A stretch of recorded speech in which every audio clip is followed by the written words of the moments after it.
ሰላም ጤና ይስጥልን ተመልካቾቻችን ከኢቲቪ ፓርላማ ሳምንታዊው የሰሞነኛ ፕሮግራማችን ነው ጀመረ። በዛሬው የሰሞነኛ ፕሮግራማችን ምክር ቤቱ ካከናወናቸው አንኳር ጉዳዮች መካከል ለዛሬ መራረጥናቸው ሁለት ርዕሰ ጉዳዮች ወደናንተ የምናደርሰን የሚሆነው እስከ ፕሮግራማችን ፍጻሜ እንድትከታተሉን ያክብሮት ግብዣችን ነው። ከፕሮግራሙ ጋር እኔ ኃይለ ማርያም አየለና ተስፋዬ ሚደቅሳ አብረናችሁ ቆይታ እናደርጋለን። ጥሩ ጊዜ። የሀገራዊ ምክክር ኮሚሽኑን የሚመለከት ርዕሰ ጉዳይ ነው የሚሆነው። በተጨማሪም የኢትዮጵያ አየር መንገድን የ6 ወራት አፈጻጸም እንመለከታለን። ወደ መጀመሪያው ርዕሰ ጉዳይ እንግባ። ሀገራዊ ምክክር ኮሚሽን የተመለከተ ሪፖርትን ቤዝ አድርገን የምንነጋገርበት ነው።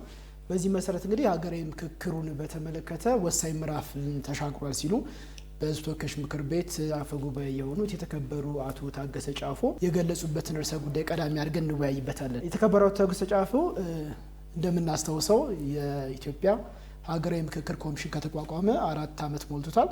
በዚህ 4 ዓመት ቆይታ ውስጥ ምን ስራዎችን አከናወነ የሚለውን ባሳለፍነው ሳምንት የሀገራዊ ምክክር ኮሚሽን ኮሚሽነሮች በምክር ቤት ተገኝተው የ4 ዓመት ሪፖርት አፈጻጸማቸውን ለሕዝብ ተወካዮች ምክር ቤት አቅርበዋልና ባቀረቡበት ወቅት ላይ ነው እንግዲህ የተከበሩ አፈ ጉባኤ ሀሳቡን ያነሱት። ኮሚሽኑ እስካሁን ያከናወናቸው ተግባራት ሀገራዊ መግባባትን ለመፍጠር ትልቅ መሰረት ይጣለበት እንደሆነ ጠቁሞበታል። እንግዲህ ሀገራዊ ምክክርን ማቋቋም ራሱ በራሱ እንደ ሀገር የነበሩብን ስብራቶች ለመጠገን ወሳኝ ምዕራፍ ተደርጎ የሚታሰብ መሆኑን ያነሱበት ነው። ከዚህ ጋር በተያይዞ ሀገራዊ ምክክር ኮሚሽኑ የሚጠበቅበትን ስራዎች ባለፉት 4 ዓመታት ሲያከናውን ቆይቷል። ከዚህ ጋር እንግዲህ በተያያዘ በዋናነት የተሰራቸው ስራዎች በውጭ ሀገራትም ሆነ በሀገር ውስጥ የምክክር ኮሚሽኑ ላይ አጀንዳ የማሰባሰብና ተሳታፊዎችን የመምረጥ ስራዎችን ሲያከናውን እንደቆየ ያነሱበት ነው። ከዚህ ጋር በተያያዘ እንግዲህ የትግራይ ክልል በሀገራዊ ምክክር ኮሚሽኑ ላይ የነበረው ተሳትፎ ምን ይመስላል የሚለው እየተቃኘበት ነው። እንደ ሀገር ተጠባቂውን ነገሮችን ለማድረግ ሀገርን በተሻለ መንገድ ማሻገር እንዲቻል ሀገራዊ ምክክር ወሳኝ ነው። ስለዚህ እያንዳንዱ ኢትዮጵያዊ በሀገራዊ ምክክር ኮሚሽን ውስጥ የራሱ ድርሻ እንዲኖረው ሀገርን በማሻገር ስራ ውስጥ ለውጦችን ማምጣት እንዲቻል ለምክክር ወደ ጠረጴዛ መምጣት እንዲቻል አጀንዳዎች ተመርጠው በሀገራዊ ጉዳይ ላይ ትልልቅ አጀንዳዎችን አምጥቶ መግባባት ላይ መድረስ እንዲቻል በርካታ ስራዎች ተሰርተዋል። እንግዲህ ቀደም ብዬ እንዳነሳሁት በሀገር ውስጥ ብቻ ሳይሆን ከሀገር ውጭም አጀንዳ የማሰባሰብና ተሳታፊዎችንም የመምረጥ ስራዎች ሲሰሩ እንደነበረ በቀረበው ሪፖርት ላይ መደመጥ ተችሏልና እንግዲህ እንደ ሀገር ባሉን ክልሎችና የከተማ መስተዳድሮች ኮሚሽኑ በርካታ ስራዎችን ሲሰራ ቆይቷል። ነገር ግን በትግራይ ክልል ላይ ማጠናቀቅ የሚቀሩ ጥቂት ስራዎች እንዳሉ ተጠቁሟል። ያም ይሁን እንጂ በትግራይ ክልል በተለያዩ ጊዜያት ከ22 በላይ የውይይት መድረኮች ተከናውነው ዋና ዋና ጉዳዮች ደግሞ ተለይተው መጠናቀቃቸው እንዲሁ የተከበሩ አፈ ጉባኤ ያነሱበትን ሀሳብ እናገኛለን። እንግዲህ ሀገርን በመለወጥ ረገድ ምክክርን ማምጣት ቀላል ስራ አይደለም። እንደ መንግስት እንደ ህዝብ ከዚህ በኋላ ነፍጥ ይብቃ፣ በሀሳብ ልዕልና ሀገርን መምራት ሀገርን ማሻገር ወደ ለውጥ ጎዳና ማምጣት ይቻላል የሚለውን እሳቤ እውን ለማድረግ በርካታ ስራዎች ተሰርተዋል። ከዚህ ጋር በተያያዘ እንግዲህ የትግራይ ክልል ጉዳዩ የጋራችን ስለሆነ የትግራይ ህዝብ በዚህ የምክክር ኮሚሽን ላይ ተሳትፎ ጠንካራ መሆን ስላለበት በርካታ ስራዎች መሰራታቸውን አፈ ጉባኤው ጠቁመዋል። ለአጀንዳ የሚሆኑ ነገሮችን መሰብሰብ ካልሆነ በስተቀር በርካታ ስራዎች መሰራታቸውን ጠቁመዋል። ከዚህ ጋር ግን በተያያዘ ከ22 በላይ ውይይቶች የተደረጉ ቢሆንም ተጨማሪ ስራዎችን መስራት እንደሚገባና ይህን አጠናክሮ መሄድ እንደሚገባ ያሳሰቡበትን ጭምር ሀሳብ እናገኝበታለን። ሌላው እንግዲህ ይህንን ስራ ደግሞ ለማከናወን የምክክር ኮሚሽኑ የተጨመረለትን ባለፈው ዓመት የካቲት 15 ጀምሮ እስከ 2018 የካቲት 14 ድረስ ተጨማሪ የ1 ዓመት ጊዜ በዚሁ ምክር ቤት ጸድቆ ተጨማሪ ጊዜ ተሰጥቶት ነበርና ይህ ጊዜ ደግሞ የካቲት 14 2018 ይጠናቀቃል። ምክክር ኮሚሽኑ በርካታ ስራዎችን የሰራ ቢሆንም ማጠቃለያውን የሚሆን ወይ ደግሞ ለምክክሩ የሚደረገውን አጀንዳ በመምረጥ ረገድ የቀሪ የቤት ስራዎች ስላሉ ያን የቤት ስራዎች የሚወጣበት ደግሞ ተጨማሪ 8 ወራት እንዲጨመርለት የቀረበ የውሳኔ ሀሳብ ነበር። ይህንን ምክክር ኮሚሽን በሚከታተለው በሕዝብ ተወካዮች ምክር ቤት የዲሞክራሲ ጉዳዮች ቋሚ ኮሚቴ ያንን መሰረት በማድረግ በርካታ ውይይቶች ከተደረገ በኋላ በምክር ቤቱ 8 ወራት ጊዜ ለምክክር ኮሚሽኑ ተጨምሯል። እንግዲህ በዚህ በተጨመረው 8 ወር ጊዜ ውስጥ የትግራይ ክልልን ቀሪ የቤት ስራዎች ማጠናቀቅና ቀጣይ ደግሞ የሚሆነው ምንድነው የተመረጡ አጀንዳዎችን ወደ አንድ በመሰብሰብ ለምክክሩ በቂ በሚሆን በምን አይነት ስልት ይተገበራል የሚለውን ደግሞ የቤት ስራ እንዲወጣ የሚያስችል 8 ወር ጊዜ ተቀምጦለታል።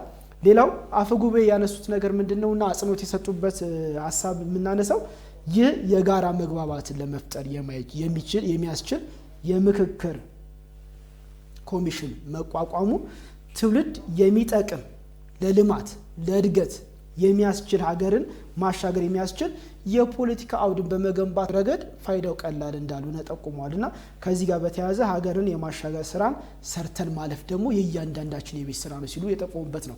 ለዚህ ሀገር የምክክር ስራ ስኬታማነት ደግሞ ከግብ ለማድረስ ሁሉም የራሱን የቤት ስራ ሊወጣ ይገባል የሚለውን ሐሳብ አጽንኦት ሰጥተው ሲናገሩበት የነበረውን ሐሳብ እናገኛለን። የኮሚሽኑ ዋና ኮሚሽነር የሆኑት ፕሮፌሰር መስፍን አራያ ለምክር ቤቱ ባቀረቡት ዝርዝር ሪፖርት ባለፉት 4 ዓመታት ከ93 በመቶ በላይ የሚሆኑ ወረዳዎችን ከ93 በመቶ በላይ የሚሆኑ ወረዳዎች ላይ የአጀንዳ ማሰባሰብ ስራ መሰራቱን እንዲሁም ደግሞ ከ126 ሺህ በላይ ተሳታፊዎች መለየታቸውን የገለጹበት ሁኔታ አለ። በተለያዩ አካባቢዎች እንግዲህ ተስፋዬ ታጥቀው የሚንቀሳቀሱ ቡድኖች አሉ። እነዚህ ታጥቀው የሚንቀሳቀሱ ቡድኖች ነፍጣቸውን አውርደው ወደ ምክክር እንዲገቡ ብሎም ደግሞ አለን የሚሉትን አጀንዳ እንዲያቀርቡ ኮሚሽኑ በተደጋጋሚ ጥሪ ሲያቀርብ መቆየቱን ገልጸዋል። በዚህም እንግዲህ በኦሮሚያ ክልልና በአማራ ክልል ታጥቀው ሲንቀሳቀሱ የነበሩ ቡድኖች ትጥቅ በመፍታት ወደ ሰላማዊ መንገድ መምጣት መቻላቸውን ያነሱበት ሁኔታ አለና ከዚህ ጋር ተያይዞም ደግሞ አጀንዳቸውን አደራጅተው በሰለጠነ መንገድ በሰለጠነ አግባብ ማስረከብ መቻላቸውን የገለጹበት ሁኔታ አለ። ለሂደቱም ደግሞ እንደ ትልቅ ስኬት የሚቆጠር መሆኑን ገልጸዋል። የተለያዩ ጥያቄዎች ከምክር ቤት አባላት ቀርበው ነበር።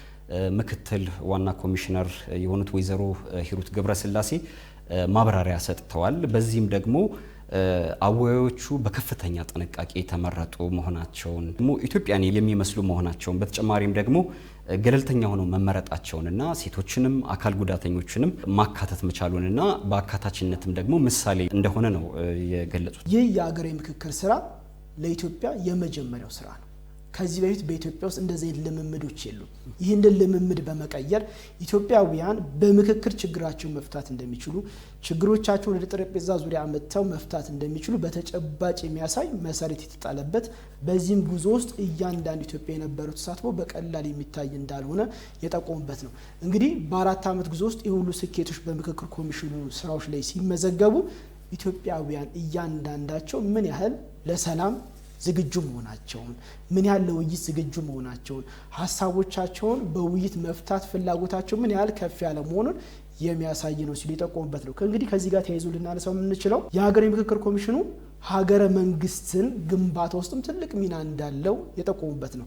በእንደዚህ አይነት መንገድ ውስጥ ችግሮችን እየፈታ የምንመጣ ከሆነ የጸና ስርዓተ መንግስትን በሀገር ላይ መገንባት ይቻላል የሚለውን አንደኛ ነጥብ አንስተዋል። ከዛ ውጪ በየዘመኑ የተሻገሩ ጥያቄዎችን የሆነ ቦታ ላይ እልባት ስንሰጥ ነው እንደ ሀገር በጋራ መቆም የምንችለው። ያንን ማድረግ ማንችል ከሆነ እንደ ሀገር መቀጠል ጥያቄ ምልክት ውስጥ ያስገባል። ይህንን ለመፍታት እንደ መንግስት የተወሰደ ቆራጥ የሆነ እርምጃ ነው ሲሉ አጽንኦት የሰጡበት ነው። ይህንን ቆራጥ የሆነ እርምጃ መውሰድ ጉልህ ሚና በሀገር ላይ እንዲመጣ ትልቅ የሚጠበቅ የቤት ስራ ከእያንዳንዱ ስንወጣ ከርመናል። ይህንን ደግሞ ከግብ ማድረስ ደግሞ እያንዳንዱ ኢትዮጵያዊ የጀመረውን ለሰላም ዘብ የመሆን ለምክክር በሩን ክፍት አድርጎ መዘጋጀቱን አጠናክሮ ሊቀጥል ይገባል። የምክክር ኮሚሽኑ የአጀንዳ ማሰባሰብ ስራውን ያጠናቀቀበትን ተጨማሪ 8 ወራት የተጨመረበትንም በአጠቃላይ ወደ አንድ ሰብስቦ ወደ ምክክሩ መምጣት ቀሪ የቤት ስራ መሆኑን ጠቁሙበታል። ከዚህ ጋር የዘን እንግዲህ ልናነሳ የምንችለው መንግስታት በውይይት ችግሮችን ከመፍታት ይልቅ ለእያንዳንዱ ለሚመጡ ጥያቄዎች በጉልበት በኃይል የመመለስ ጥያቄዎች እንዳይጠየቁ የማድረግ ጥያቄ ጠያቂን የማፈን ስርዓትን ሲከተሉ ነበር። አሁን ግን ባለው ስርዓተ መንግስት ውስጥ ግን እንደዚህ ሐሳቦችን ገለል በማድረግ እንደ ኢትዮጵያዊ ስለ ሀገሬ ይገባኛል፣ ይመለከተኛል፣ ማውራት አለብን፣ እንደዚህ አይነት መፍትሄ ማምጣት አለብን የሚል የትኛውም አካል ካለ በዚህ ጋር መጥቶ ሊወያይ ሊመካከር ሀገርን ሊያጸና እንደሚችል በደንብ አጽንኦት ሰጥተው የተናገሩበት ነው። ከዚህ ጋር ተያይዞ በዘመናት የቆዩ ችግሮችን ነገር ግን እስከዛሬ ዳፋቸው እስከዚህኛው ትውልድ ድረስ የዘለቁ ችግሮችን ወደ ቀጣይ ትውልድ እንዳይሸጋገሩ ግን ለአንዴና ለመጨረሻ ጊዜ በቃ ለማለት የሚቻለው ይህን አይነት የሀገራዊ ምክክር ኮሚሽን ስራዎችን ከግብ ማድረስ ይቻል ነው የሚለውን አጽንኦት ሰጥቶበታልና እንደ ሀገር ትልቅ ምዕራፍ እንዲከፈት መንገድ የተጀመረበት ይህም ደግሞ ታሪካዊ ስራ መሰራቱን ጭምር የጠቀሱበት ነው። ከዚህ ጋር ተይዞ እንግዲህ ረጅም ታሪክ ካላቸው ሀገሮች አንዷ ኢትዮጵያ ነች በዓለም ታሪክ ውስጥ። በዚህ ረጅም ታሪክ ውስጥ ግን በሀገረ መንግስት ግንባታ እንደ ሀገር ተግባብቶ በእያንዳንዱ ችግሮች ላይ በውይይት ከመፍታት አንጻር ግን ጉለቶች ወይንም ስብራቶች አሉ። ጉለትና ስብራቶችን ግን የሆነ ቦታ ላይ በቃ ማንላቸው ከሆነ እቺ የምንወዳት እናት ሀገራችንን ነገ ላይ ለማየት ከባድ ይሆናል። ያንን ከባድ የሆነ ነገር ግን አሁን ላይ ያለው ትውልድ ለመፍታት እንደ መንግስትም ይህንን ስራ ከግብ ለማድረስ ትልቅ የቤት ስራ በመውሰድ እንደ መንግስት የተሰሩ ስራዎች በርካታ መሆናቸው ጠቁሟል። ስለዚህ ይህንን ታሪካዊ መሰናክሎችን ገለል በማድረግ ኢትዮጵያን በማጽናት ረገድ ይህ ስራ ቀላል እንዳልሆነ ለዚህም እያንዳንዱ ኢትዮጵያዊ የድርሻውን ምስጋና እንደሚገባው የጠቆሙበት ጭምር ነው። በዚህ ስራ ሂደት ላይ እንግዲህ ኢትዮጵያውያን መሰረታዊ ጉዳዮች ላይ መግባባት አለመፍጠራቸው እንዳንበለጽግ ራሱ እንቅፋት ነበር። እንደ ሀገር እንግባባባቸው የሚገቡ በርካታ ነጥቦች አሉ። እንደ ጥያቄ ደግሞ እንደ ቡድን እንደ ግለሰብ እናነሳቸው ነገሮች አሉ። እንደ ሀገር ጸንቶ ለመቆም ግን እንደነዚህ ጉዳዮችን ግን መፍታት ይገባል። እንደ ሀገር ማንደራደርባቸው ነጥቦች ላይ እንደ ሀገር አንደራደርም። እንደ ግለሰብ ግን ተደራድረን እንደ ቡድን ተደራድረን ልንፈታቸው የምንችላቸው ነገር አመተን ግን ተደራድረን ልንፈታባቸው ይገባል የሚል አቋም ላይ ለመድረስ ሀገራዊ ምክክር ኮሚሽኑ መቋቋሙ ገልጸው ይህ ደግሞ ከግቡ እንዲደርስ ሁሉም የቤት ስራውን መወጣት እንዳለበት አጽንኦት ሰጥተው የተናገሩበትን ነጥብ እናገኛለን። የምክክር ኮሚሽኑ ባለፉት 4 ዓመታት በተለይም አንድን ግሩፕ ታርጌት አድርጎ ወይም ደግሞ ሊቃንን ብቻ ፎከስ አድርጎ እየሰራ አይደለም። ሁሉንም የሀገሪቱን ዜጎች ባሳተፈ መልኩ ሁሉም ሀሳቡን በሚያዋጣበት መልኩ ምክክር መካሄዱን ያነሱበት ሁኔታ አለ። ከዚህ ጋርም ተያይዞ ደግሞ በሺዎች የሚቆጠሩ ዜጎች በሂደቱ መሳተፋቸውን የገለጹበት ሁኔታ አለ። ከመልክዓ ምድር አቀማመጥ ጋር ተያይዞ አብዛኛውን የሀገሪቱን ክፍል መሸፈኑን የተከበሩ ዶክተር ተስፋዬ ገልጸዋል። በተጨማሪም ደግሞ ከማህበረሰብ ክፍሎች አኳያ ደግሞ ስንመለከተው ፖለቲከኞችን በማሳተፍ በርካታ የሀገሪቱን ፖለቲከኞች በዚህ የምክክር ኮሚሽን ስር አጀንዳዎቻቸውን እንዲያቀርቡ የተደረገበት ሁኔታ አለ። በተጨማሪም የፖለቲካ ፓርቲዎች አጀንዳቸውን እንዲያቀርቡ የተደረገበት ሁኔታ አለ። የሚዲያ ሰዎች፣ ጋዜጠኞች አጀንዳቸውን እንዲያቀርቡ የተደረገበት ሁኔታ አለ። በተጨማሪም ሴቶች፣ ወጣቶች፣ የሃይማኖት አባቶች፣ ምሁራን፣ ሽማግሌዎች፣ በየአካባቢው ያሉ ወጣት ሴቶችን ጨምሮ አካል ጉዳተኞች በዚህ የምክክር ሂደት ውስጥ ተሳታፊ ነበሩ። ይሄ ጉዳይ አገር ውስጥ ብቻ መወሰን የለበትም ተብሎ ከኢትዮጵያ ውጭም በአሜሪካ፣ በአውሮፓ፣ በኤዥያ የሚገኙ እንዲሁም ደግሞ በመካከለኛው ምስራቅ የሚገኙ ኢትዮጵያውያን በእነዚህ የዓለም ክፍሎች የሚገኙ ኢትዮጵያዊ ሁሉ አጀንዳውን ለምክክር ኮሚሽኑ ያቀረበበት ሁኔታ አለ።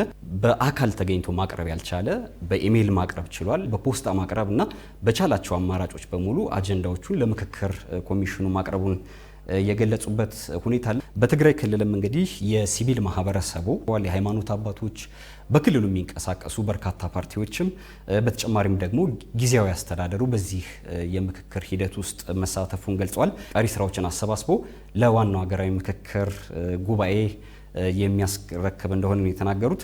ከዚህ ጋር ያይዘውም እንግዲህ የተከበሩ ዶክተር ተስፋዬ አፍራሽና ኋላ ቀር አስተሳሰብ የተጫናቸው አካላት ከአፍራሽ ሚናቸው በመቆጠብ በተለይም የሀገርን ጥቅም በማስቀደም በውይይትና በምክክር ብቻ ችግሮችን ለመፍታት ዝግጁ መሆን እንደሚጠበቅባቸው ገልጿል። መንግስት ደግሞ ዛሬም ነገም በተለይም በምክክርና በውይይት ችግሮችን ለሚፈቱ አካላት በሩ ክፍት መሆኑን አጥብቀው የገለጹበት ሁኔታ አለ። በሕዝብ ተወካዮች ምክር ቤት ይህንን የሀገራዊ ምክክር ኮሚሽንን የሚከታተለው የዲሞክራሲ ጉዳዮች ቋሚ ኮሚቴ ነው። እንግዲህ በዚሁ አጋጣሚ ክቡራን ተመልካቾቻችንም ግንዛቤን መያዝ ካለባቸው ነጥቦች ብዬ ማስበው የሕዝብ ተወካዮች ምክር ቤት እያንዳንዱን አስፈጻሚ ተቋማቶች የሚከታተልበት የራሱ ስርዓቶችን ይከተላል። ከዚህ ውስጥ አንደኛው ቋሚ ኮሚቴዎችን በማዋቀር የሚሰራው ስራ ነው። 13 ቋሚ ኮሚቴዎች አሉት። አንደኛው የዲሞክራሲ ጉዳዮች ቋሚ ኮሚቴ ነው። ይህ የዲሞክራሲ ጉዳዮች ቋሚ ኮሚቴ የምክክር ኮሚሽን እያንዳንዱ ስራዎችን ይከታተላል፣ ይቆጣጠራልና ይህንን በተመለከተ ምን አይነት ስራዎች ነበሩ የሚሉትን ደግሞ ሪፖርት የቀረበበትን ነጥብ እናገኛለን። ኃይሌ ወደ አንተ ልመለስና የምክክር ኮሚሽኑን እያንዳንዱ ስራዎች ሲከታተል፣ ሲቆጣጠር፣ ሲደግፍ የነበረው በሕዝብ ተወካዮች ምክር ቤት ቀደም እንዳነሳሁት የዲሞክራሲ ጉዳዮች ቋሚ ኮሚቴ ነው።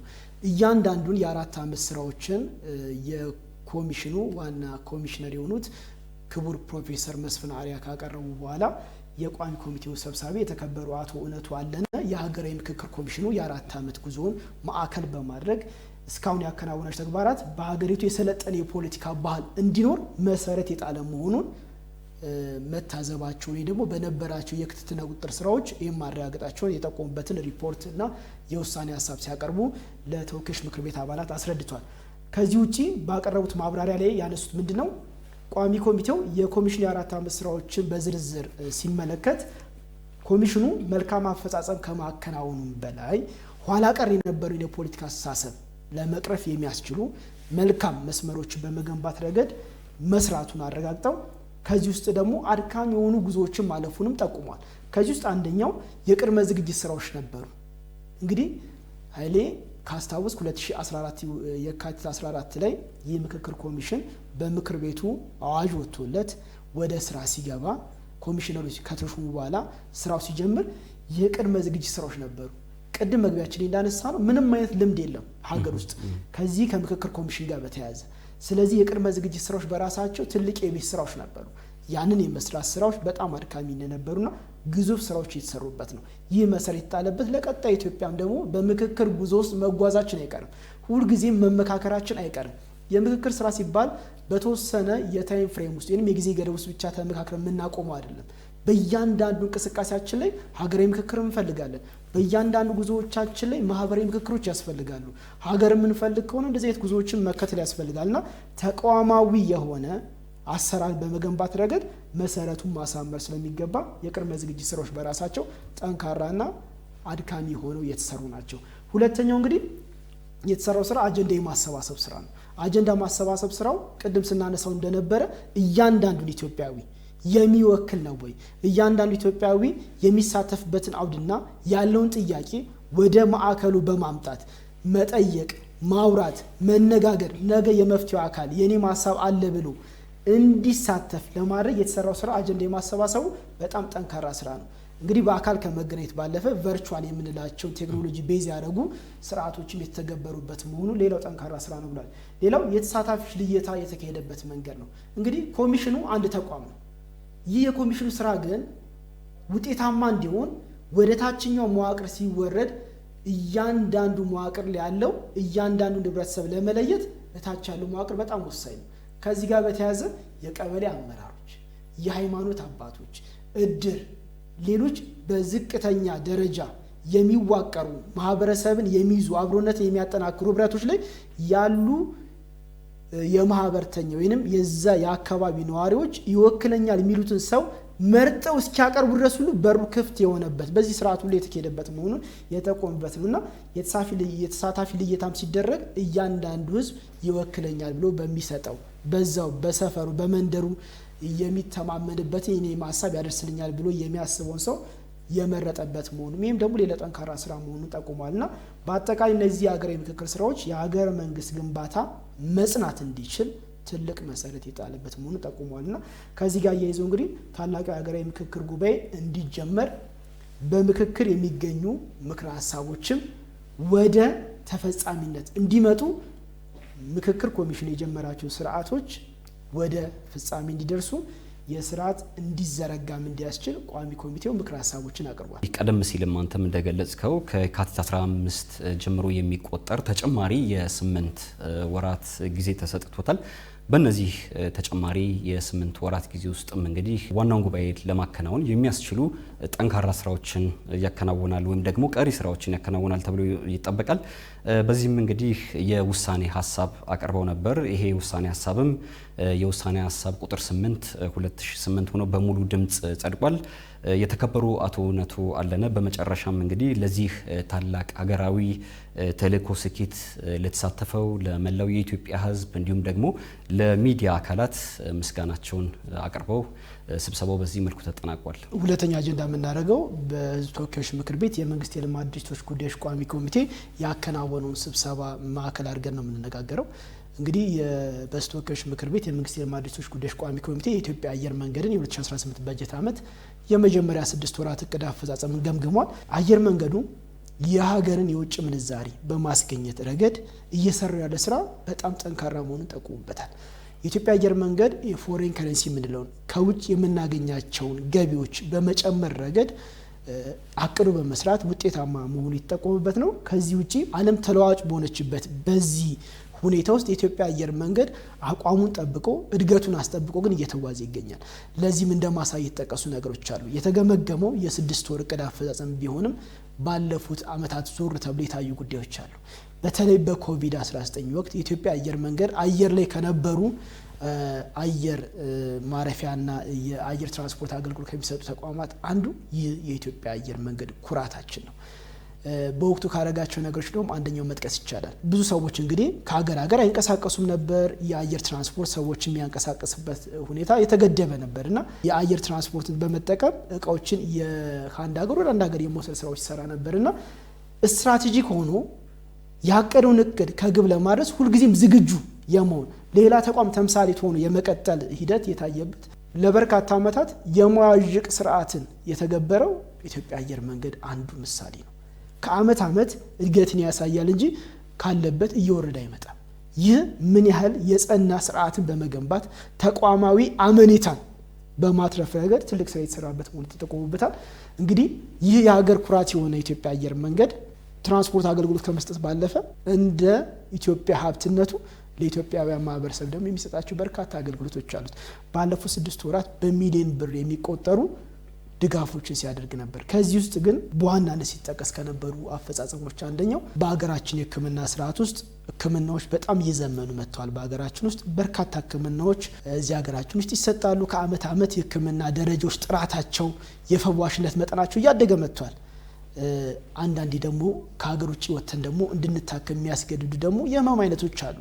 ከዚህ ጋር በተያያዘ የትራንስፖርት ወጪ መሸፈን ያልቻሉ ኢትዮጵያውያንን በነፃ በማድረስ በተለይ ወደ ህንድ ሀገር ይህንን በነፃ ትራንስፖርት በመሸፈን የሚሰጠው አገልግሎት እጅግ የሚያስመሰግነው እንደሆነ በቋሚ ኮሚቴው እየታየበት ነው።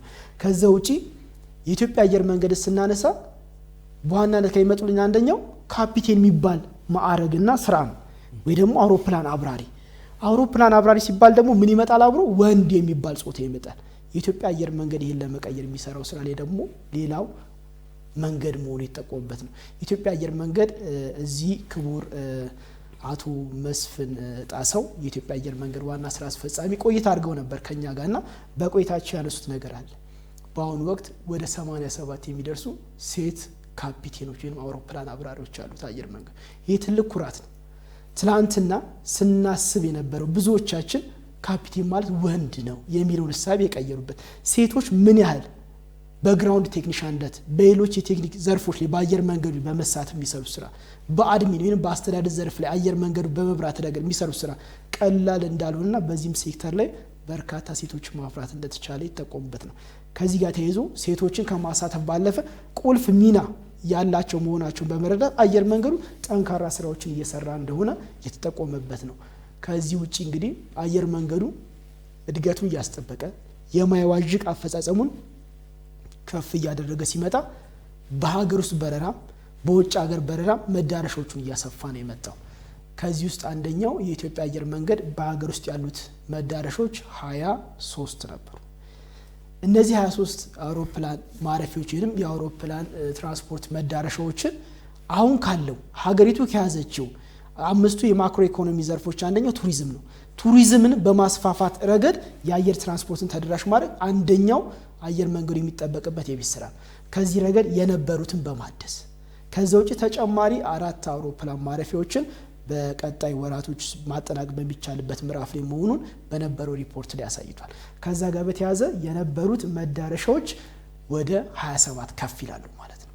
ስለዚህ ከዚህ ጋር በተያያዘ የተሰራ ያለው ስራው እጅግ የሚበረታታ መሆኑን ቋሚ ኮሚቴው ሲገልጽ የነበረበት ነው። ከዚህ ጋር አያይዘን እንግዲህ ልናነሳው የምንችለው ኢትዮጵያ አየር መንገድ ኩራት መሆኑን የሀገር ማሳያ መሆኑን እየቀጠለ ተጨማሪ የኤርፖርት ግንባታን እያከናወነ ይገኛል። 28 ፕሮጀክቶችን እያከናወነ ይገኛል። ከዚህ ጋር በተያያዘ በተቀመጠው የጊዜ ገደብ በሚጠበቀው ጥራት ለዛ ፕሮጀክት በተመጠነ ዋጋ እንዲጠናቀቅ ቋሚ ኮሚቴው ትኩረት ሰጥቶ እንዲሰራ የነበረው ባህል የአሰራር ሂደት የአየር መንገዱ ተጠናክሮ ሊቀጥል እንደሚገባ የቋሚ ኮሚቴው ሰብሳቢ ምክትል ሰብሳቢና አባላት አጽንኦት ሰጥተው ሲናገሩበት የነበረ ነው። የሀገር ኩራት ሆኖ መቀጠሉ አይታማም። ይህንን በማስጠበቅ በተለይ የቢሾፍቱ አየር ማረፊያን በማሳካት ረገድ ያለበትን የቤት ስራ አጠናክሮ መስራት እንደሚጠበቅበት ተጠቁሟል። ከዚህ ውጪ አየር መንገዱን ስናስበው ኩራት ነው ብለናል ደጋግመን እንደምናነሳው ኢትዮጵያዊ መልክም ደግሞ የሚታይበት ነው።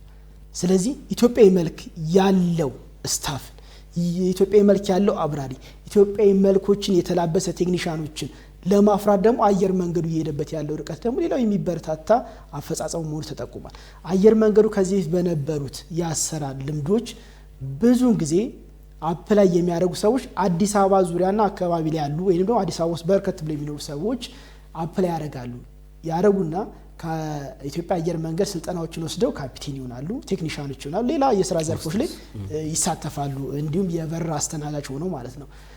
ከዚህ ውጪ ግን አየር መንገዱ የቀየሳቸው ስራዎች ደግሞ አሉ። ለምን የምንመለምልበትን መንገድ ከአዲስ አበባ ውጪ ወደ ክልሎች አንሄድም ብሎ ወደ ክልሎች በመሄድ በኢትዮጵያ አየር መንገድ ውስጥ ተሳታፊ መሆን የሚችሉ አብራሪዎችን፣ ግራውንድ ቴክኒሻኖችን እና ሌሎች ቴክኒሻኖችና የበረራ አስተናጋጆችና ሌሎች ዘርፍ ላይ የሚሰማሩ ኢትዮጵያውያንን ከተለያዩ ሀገሪቱ ክፍሎች የመሰብሰብ ስራዎችና አሰልጥኖ ወደ ስራ የማስገባት ጉዞን አጠናክሮ ሊቀጥል እንደሚገባ ቋሚ ኮሚቴው የጠቆመበት ነው። ሌላው ኢትዮጵያ አየር መንገድ በስነ ምግባር አይታማም፣ በስራ አፈጻጸም አይታማም። ይህንን ነገር አጠናክሮ መቀጠል ግን ሌላ የቤት ስራ ሊሆን ይገባል። ምክንያቱም ዘመን እያደገ በሄደ ቁጥር አየር መንገዱም እድገቱን እያስጠበቀ እንዲሄድ በሳይንስና ቴክኖሎጂ የተደገፉ ስራዎችን አጠናክሮ መሄድ መቻል አለበት። ከዚህ ጋር በተያያዘ ቴክኖሎጂን ቤዝ ያደረጉ ወይም ደግሞ ቴክኖሎጂን መሰረት ያደረጉ ስርዓቶችን በተሳፋሪዎችም በካርጎ አገልግሎት ፈላጊዎችም በአጠቃላይ በስርዓቶች ላይ ተግባራዊ ማድረግ አስፈላጊ እንደሆነ ተጠቆሙበታል። እንግዲህ ደጋግመን እንደምናነሳው ከአምስቱ ማክሮ ኢኮኖሚ ዘርፎች አንደኛው አሁንም አይሲቲ ነው። ይህን አይሲቲ ላይ እያንዳንዱ አገልግሎታችን ዲጂታላይዜሽን እንዲሆን ይጠበቃል። ከዚህ አንጻር እየሰራ ያለው ስራ የሚበረታታ ነው። ነገር ግን አሁንም ማጠናከር እንዳለበት ተጠቁሟል። ዋና ስራ አስፈጻሚው ክቡር አቶ መስፍን ጣሰው ያነሱት ነጥብ አለ። እዚህ አሁን ባለበት የአየር መንገዱ ጉዞ ላይ 60% የሚውሉት ተሳፋሪዎቹ በዲጂታል መንገድ ነው ትኬት ቆርጠው ቼኪን አድርገው በረራ የሚያከናውኑት። ኢቭን ከዛ ባለፈ ግን አሁን መስራት እየተፈለገ ያለው ማንም ሰው ቢሮ ድረስ ሳይመጣ ወይንም የትኬት መስጫ ቦታዎች ድረስ ሳይመጣ ዛሬ የቆረጠው ትኬት ማስተላለፍ ቢፈልግ ወይ ደግሞ በረራው ዛሬ አልፈልግም ወይ ትችዋለህ ቢል ራሱ በኦንላይን የሚተገብርበት ስርዓትም እየተከናወነ መምጣቱን ይህንንም ለማሳለጥ በርካታ የቴክኖሎጂ ግብዓቶችን በማሟላት ሰፊ ስራዎች እየተሰሩ መሆናቸው ተጠቁሟል። እንግዲህ ባለፈው 6 ወራት በርካታ ስራዎች ተሰርተዋል። ከዚህም በተጨማሪ 7 ተጨማሪ አውሮፕላኖችን በማስገባት ስራዎቹና መዳረሻዎቹን እንዳሰፋ ክቡር አቶ መስፍን ጣሰው ዋና ስራ አስፈጻሚ ሲጠቁሙ ነበር። ከዚህ ጋር በተያያዘ እንግዲህ በርካታ ጠንካራ ስራዎች ተሰርተዋል። ባለፉት 6 ወራት ተጨማሪ 3 ዓለም አቀፍ በረራዎችንም መጨመራቸውን ያስረዱበትን አውድ እናገኛለን። ከዚህ ጋር የዘን እንግዲህ የምናነሳው በእያንዳንዱ ጉዞ ላይ እንቅፋቶች ሳይኖሩ ቀርተው አይደለም።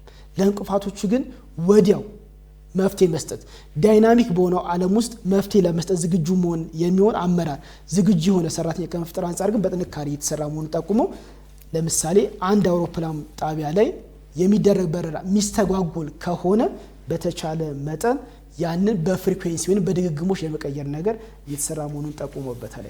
የመንግስት ልማት ድርጅቶች ጉዳዮች ቋሚ ኮሚቴ ሰብሳቢ እንዲሁም ደግሞ የቋሚ ኮሚቴው ምክትል ሰብሳቢ ያነሷቸው ሀሳቦች አሉ። በተለይም የማይዋዥቅ አፈጻጸም ካለው ከኢትዮጵያ አየር መንገድ ብዙ ነገሮችን መማር እንደሚቻል ያነሱበት ሁኔታ አለ። የኢትዮጵያ አየር መንገድ እንግዲህ በአጠቃላይ የዘረጋው የአሰራር ስርዓት ለሌሎች ተቋማትም ትምህርት የሚሆን አራያ ሊሆን የሚችል መሆኑን ያነሱት ከዚህ ጋር ያይዞም የተከበሩ ዶክተር ኢንጂነር ስለሺ ኮሬ አየር መንገዱ አህጉር አቀፍና ዓለም አቀፍ የሆኑ የብቃት ማረጋገጫ መስፈርቶችን በየጊዜው በማስጠበቅ እንዲሁም ደግሞ አፈጻጽሙን በማላቅ የተለያዩ አወዳዳሪ ተቋማት እውቅናና ሽልማቶችን ያገኘና አሁንም እያገኘ እንደሚገኝ ይህንንም ደግሞ አስጠብቆ መሄድ እንደሚገባ አንስተዋል።